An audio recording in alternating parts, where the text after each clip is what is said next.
Oh, hey. I didn't see you standing there, but I'm actually glad you stopped by.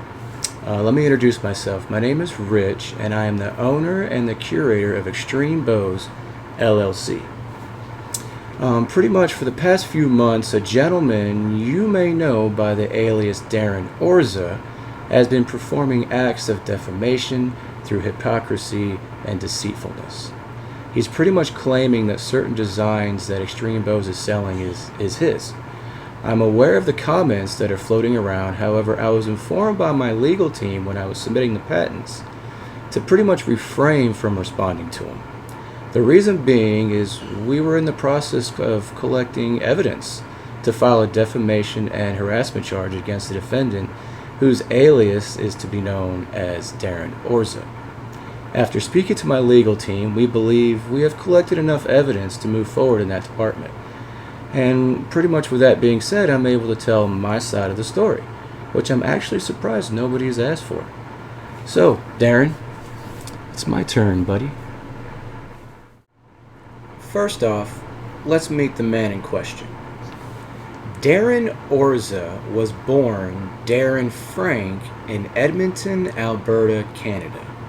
You might be wondering to yourself, why would a designer have an alias?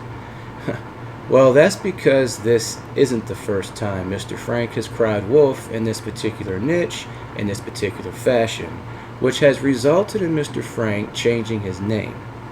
He has previously tried to wiggle his way into other people's success, as you will see in some of the comment section of some of his older designs that he remixed from other designers. Basically, he will ask other designers to work on projects with them, and when he has all he needs, he moves on claiming he's the sole designer of that item, as he's done in the past. Mr. Frank's original account has been and is continuing to be suspended for malicious acts and for violating terms and policies. This is the exact reason currently you won't see Mr. Frank present himself in any videos. All you see is his arms and hands.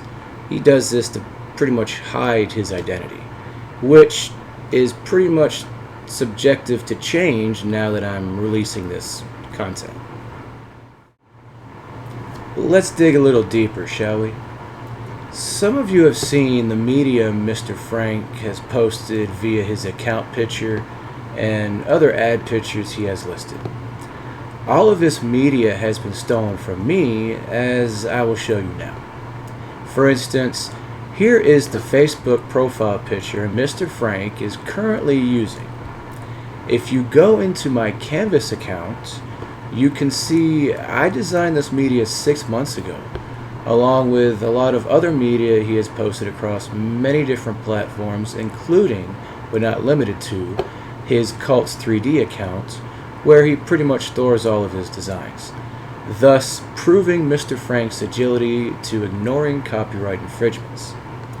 Mr. Frank has even gone to the extreme as to creating dummy accounts and stage conversations.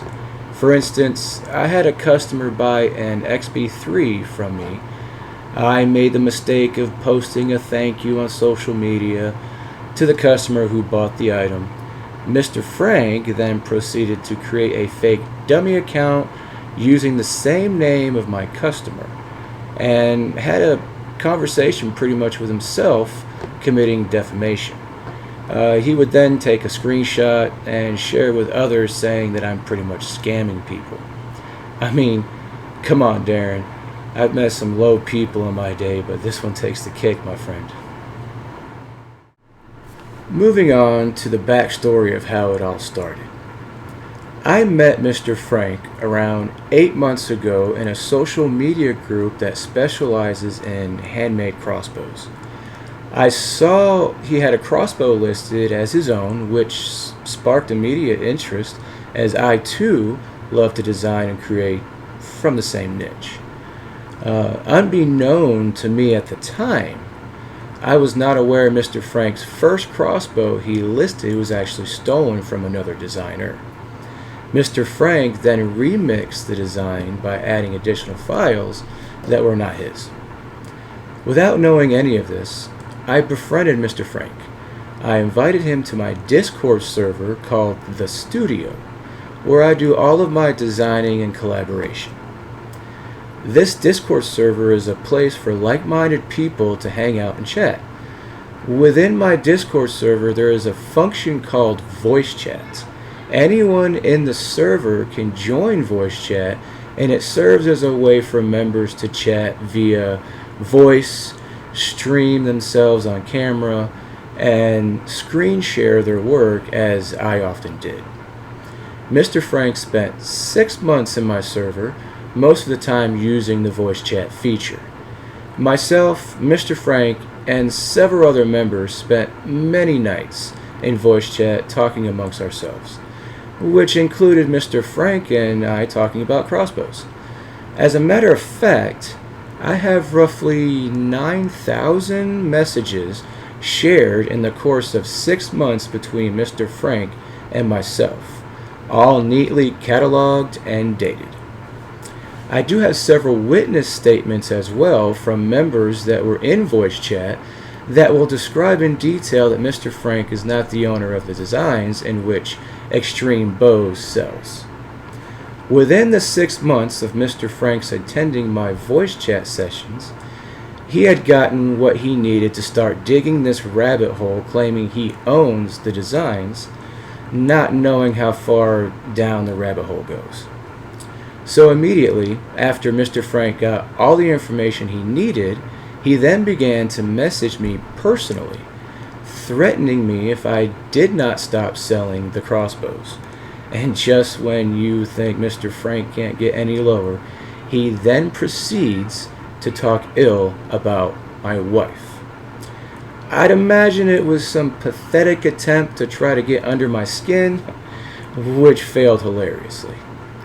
Keep in mind, this is not the first time Mr. Frank feebly attempted to drag in another person's significant other inside his mind games. I have taken the high road, pretty much, and decided not to engage in these immature acts, but instead took the legal route, which has proven to be the right decision thus far. Now, let's get to the meat of the potato. Who really owns the XB3 and the hookshot designs? Well, I do have a couple articles of mail here I would like to share. This in particular is from the United States Patent Trademark Office. As you can see, this is a letter confirming that the patent has been received. It has my name, and it also has the patent number right there. And it is from the United States Patent Trademark Office. Along with that, I also do have a certificate of good standing, which also proves that the business is legitimate and also holds the patents. I also have another patent on the design, so there's several patents on it. Here is a confirmation letter for the other patents, along with copies of each and every single piece that makes up the designed crossbow. Every single piece. And along with other things, here is an actual registration G10 number, UPC, that actually goes with the design, and you can't have one of these unless it's actually legally owned.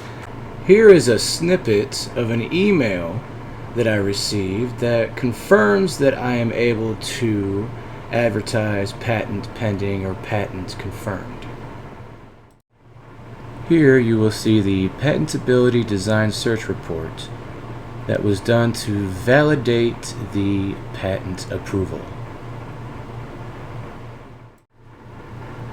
And even if all that information wasn't enough to convince you of the truth, I will throw a short snippet right here to show you me designing this actual crossbow.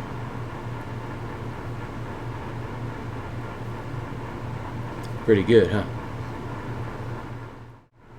So, back to my original question. Who really owns the XB3 and the hookshot designs? Well, that's simple. Whoever owns the patents owns the design. Now, Mr. Frank continues to spread rumors when the truth is staring at him right in the face. I've spent over 1 year daily working on this project. And when you love something and you are passionate about it that much, you protect it to the fullest, as I did. Well, guys, that's pretty much it. In a nutshell, that is my 10-minute tell-all. Now, I'm super psyched that you took the time to hear my side of the story, and I invite you to make your own conclusion. Until next time, thank you so much, and you're awesome for supporting local. Bye-bye. Oh, and hey, before you go, do me a favor. Let's share this video. A lot of people got to hear one side, and I think they deserve to hear the other. And let's be quick about it, because I'm sure certain people are going to try everything they can to get this video removed.